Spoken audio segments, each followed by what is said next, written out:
This is Family Time 114, and we're moving into responsible decision making.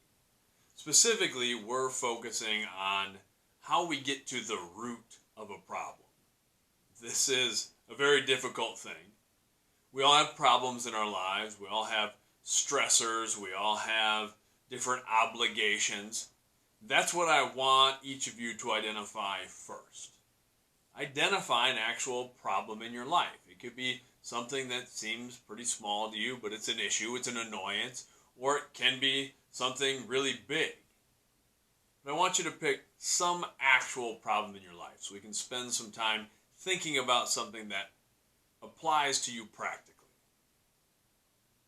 Then we're going to just kind of do some brainstorming about what the actual cause of that problem is. That the cause of the pain that it's causing you, the annoyance or the anger that you feel toward it, the frustration. We want to get to the root of that. That's not an easy thing to do. That's what counseling and therapy, a lot of that is aimed at identifying the issues in our lives and then kind of working back from the issue to find that root cause. And that's a very important thing. And it's important that you understand that it is a resource to go to a counselor, to go to a psychologist, a therapist of some kind. That's a valid resource, especially when our problems maybe seem overwhelming or we're having a difficult time managing them. And everybody falls into that sometimes. But it's also important that we try to practice some of these skills in our daily lives. Everybody can practice identifying problems and trying to get to the root of those problems. And that's how we really start to change things in our lives. I often feel like our problems come at us a little bit like the Hydra. If you're familiar with Greek mythology, the Hydra was the monster that had the heads, and Hercules would cut off one head and then two heads would spring back. Our problems are often like that. We're kind of cutting away at the surface, and if we keep just trying to respond to the symptoms instead of the cause of the problem, we often create more problems. What we have to do is we have to get to the heart of the thing. We have to get to the heart of the issue before we can hope to change it.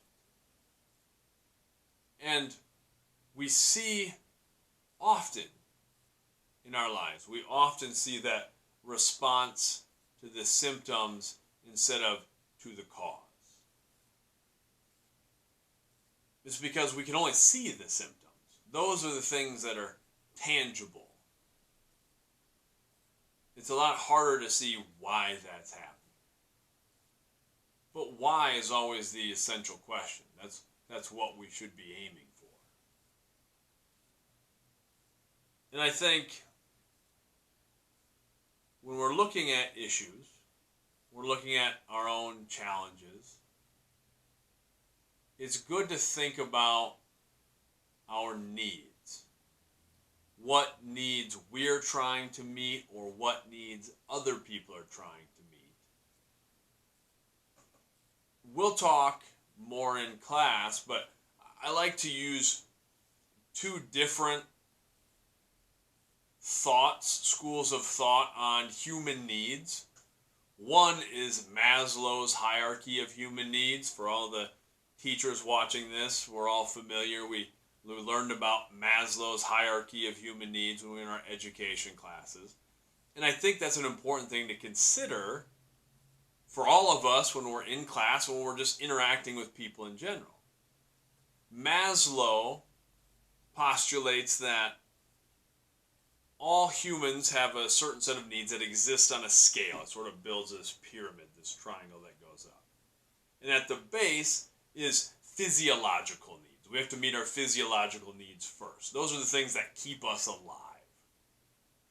Food, shelter, sleep, clothing, those sorts of things. Above physiological needs, we need to meet those things first. Then above physiological needs is safety needs. After we have the things necessary to keep us alive, now we need to be safe. That means physically safe from harm, also mental safety. Once we've met those two sets of needs, then we can move up to a sense of love and belonging. We all need some sense of belonging. But we're not really able to feel like we belong or that we have a sense of love if we haven't met those physiological and safety needs. After love and belonging comes esteem, which is building respect for ourselves, self-esteem, self-efficacy, those sorts of things. And then the last thing is self-actualization, which is our own internal desire to be the best versions of ourselves. As teachers, that's what we're kind of always striving for. That's what we want for all of you. We want you to build a sense of esteem, a sense of who you are. We want you to be self-actualized individuals who can go out into the world and pursue the things you're passionate about. That's what we want. It really is. And we use the things, we use the tools that we have. I've often said, I'm probably only kind of good at like 5 things, so I've tried to make that what I do with my life. I know a little bit about drawing pictures and painting, so I teach art. I know a little bit about writing. I know a little bit about football. Whatever it is, I take those few things that I know a little bit about these things. I'm not saying I'm an expert, but I've got a handle on some of these things, and I'll use those, whatever resources available, to try to impact other people, to help you reach that sense of love and belonging, that esteem, that self-actualization.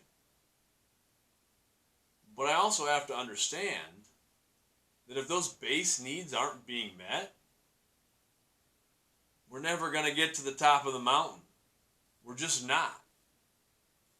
I think that sometimes in class, if I have a student who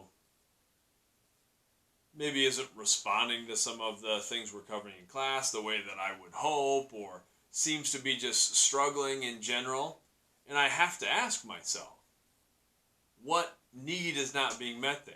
I think that with my younger students, if a student seems to be acting out, doing things that can be frustrating sometimes, then I have to wonder, okay, well, what's really going on here? What's the root cause? Are there some needs that aren't being met? We have to recognize that as students interacting with each other.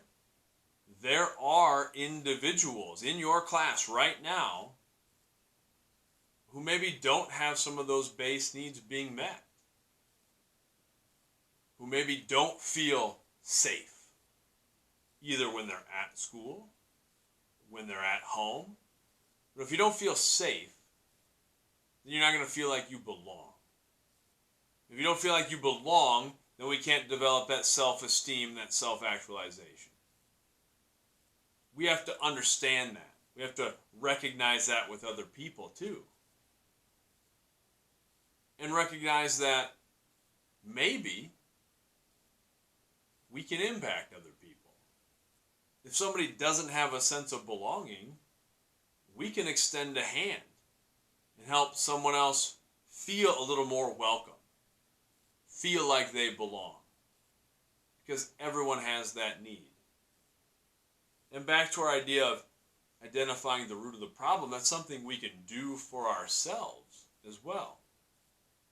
We can say, if I've been struggling with this thing, why is that? Why do I maybe have this same issue over and over again? what need am I trying to meet?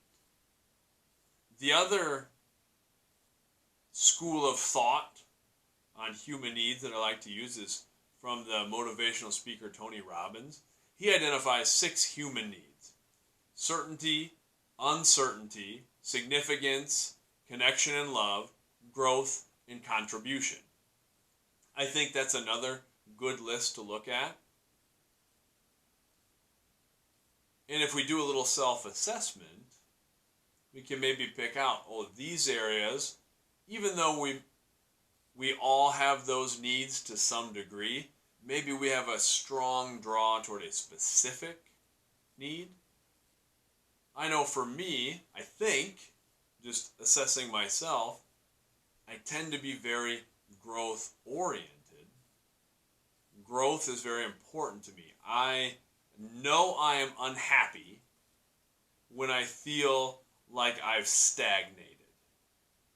When I feel like I'm doing the same thing over and over again. I'm not very happy with that. That's something I can check with myself, where if I feel a little off, I don't feel as enthusiastic about something as I normally do, I can check with myself and say, maybe it's because I've just been doing the same thing, and I don't feel like I've been growing in that area.